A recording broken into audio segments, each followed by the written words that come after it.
Yo yo yo, how's it going guys and girls? My name's Chris and welcome to my channel, CSM Investing. Now I know from the look of this title, if you're not familiar with Bitcoin, you're all going to be thinking back to 2012 when there were thousands, hundreds of thousands of articles saying how dangerous Bitcoin is, you shouldn't invest, it's not a good investment, don't touch it. And all this because of how volatile it is. It would rise and then fall straight back down. But we all know now that's just what Bitcoin does. It will rise all the way up to God knows how much and then just fall straight back down. But the only people that I know who have ever lost money on Bitcoin instead of gaining it are those with paper hands. Now, if you don't know what that means, it basically means where an investor will sell off at the first sign of trouble, which obviously isn't a great thing because then you'll lose your money. Anyway, this issue of Bitcoin being such a bad idea all came into play because people don't like change. They don't like taking on new concepts. The idea was basically shunned off by all media as they were all calling it a phase and just not a good investment. That's what they were telling people anyway. Jump forward to today, 16th of the 3rd, 2021, and Bitcoin is at nearly all-time highs of $55,467.31. So if you had invested $100 into Bitcoin back in 2009 when the ledger started, you would have 1,000 Bitcoins, which at its peak in 2021 would now be worth around 40 million, with compounding not including, and bearing in mind you held for all these years. So the moral of the story, don't listen to what everyone's telling you. Do your own research, trust your own gut, and watch your money grow. Now, if you're actually wanting to know why I think Bitcoin is the future, I suggest sticking around, as I'm not just babbling on about how Bitcoin can make you a lot of money, which it can, but I'm trying to explain to you how me, you, everyone watching this video could become a part of the new revolution. I would like to address the fact that I'm not a financial advisor, I'm just a muppet on YouTube. I suggest doing your own research. It's as simple as that. But before we get into any of that, make sure to like, subscribe, and hit that notification bell. Right, let's get straight into it. Before we get into the fact of why I think this cryptocurrency is the future, I think it's best we explain what Bitcoin is, because if you don't know what you actually invested in or what you're going to invest in, then you're never going to understand why it will be going up in value or even why it would decrease in value.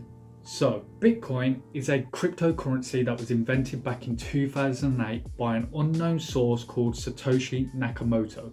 Now, whether this be an individual or a group of people, no one actually knows. But in my own opinion, the fact that this person or people have stayed anonymous is a good thing. I think this is because Satoshi Nakamoto themselves had the insight of knowing if Bitcoin was to succeed, it shouldn't have a leader and it should be allowed to grow naturally on its own.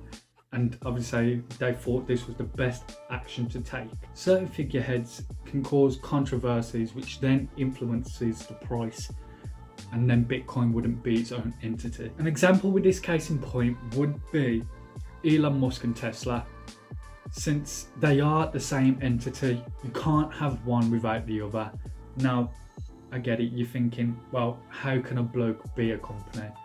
Well, think about it. If Elon decides to leave Tesla, just think how drastically that would affect the stock price. It would plummet. Yes, in the long term, it might return and stabilize, but the fact that the leader ended up leaving, affecting the price, can't be a good thing. So maybe that's why Satoshi decided to stay anonymous. The great thing about Bitcoin is it's the first decentralized digital currency, and it cuts out the banks, so it allows you to transfer them from one person to another. This then allows the fees to be much lower. The accounts that you're using can't be frozen, and every country can use them other than India, as it was reported that there might be a crypto ban. This was reported on the 15th of March 2021, but we'll see whether this actually comes to fruition. But the best thing is that only 21 million Bitcoins can be mined, which means unlike cash, Bitcoin's inflation rates get lower, and the final Bitcoin is unlikely to be mined until 2140. Sorry, that was really unusual to say, but yeah, 2140. The way this works is through what we call miners. Now what they do is they secure the network on which Bitcoin is on, and they verify our transactions of Bitcoin, and in return they get newly generated Bitcoin. With the good, there is obviously going to be some bad. Now with Bitcoin, one of its biggest drawbacks is the fact that it has no standardized policy, whether this be on chargebacks or refunds like normal online shopping does. So put it this way, if you purchase a gift for someone that you love, or just purchasing a gift in general using Bitcoin, and the seller doesn't deliver, a request for a refund on Bitcoin can't be registered. Since we got that major one out of the way, there are other risks involved, which are the fact that Bitcoin is very volatile, and this can be very off-putting for some investors. There are threats to your coins, as it has been shown that your wallets can be hacked, but there is a way to counteract this, and this is through something called cold storage. Your wallets are easily lost, as you might just forget the password, or if you've downloaded stuff onto a drive, you might just lose the drive. And at this current time, which is a bit upsetting, at this current time, there are very limited use for Bitcoins. Now we've got that out of the way, and you actually know a little bit more about the background surrounding Bitcoins, let's actually get down to why you're here, and that's because you want to know my reasoning for why I think Bitcoin is the future. It's pretty simple really, and it has already been touched on in the previous section that we've already talked about. And that's because since the US dollar can be printed and printed over and over, and it's like there's an endless supply and it's never wavering, the US dollar is now becoming obsolete. It's becoming irrelevant. Have you ever heard the phrase, cash is king? Well, it's not anymore. Cash is worth jack. Put it this way, $1 in 1913 is worth $26.57 today. So the value of paper money is decreasing, making it void of any relevancy. That's why each year things tend to go up, and it's going to get even worse once everything opens up and gets back to normal. Well, whatever normal is. People are going to go out and spend all their money because they've been bored, mindless, and just had enough of sitting in the house, and that's just going to cause inflation. Whereas with Bitcoin, since there is a limited cap, inflation can't be caused. In my own opinion, Bitcoin could become the next currency, and obviously this is all speculation, and it's not where it needs to be to become that yet. And this is because of the scaling issue. This basically is the limited rate at which the Bitcoin network can process transactions. And this is an issue because of the fact that the records, which are known as blocks in the Bitcoin blockchain, are limited in frequency and size. So take Visa for example. This is known as a good currency because on our end, the transaction's done instantaneously. Whereas with Bitcoin, the transaction can take on average around 10 minutes, which is obviously very inefficient, as people don't like to wait around. You wouldn't want to wait around 10 minutes just to buy, I don't know, a gift, like, you know, some clothes. Who wants to wait until for 10 minutes? No one. This just needs to be improved upon, if possible, for it to even be considered a currency in the future. And then if this is done, I can imagine it becoming the dominant holder over the US dollar. And with these big corporations like Tesla and Square having exposure to Bitcoin now, this can only mean a good thing.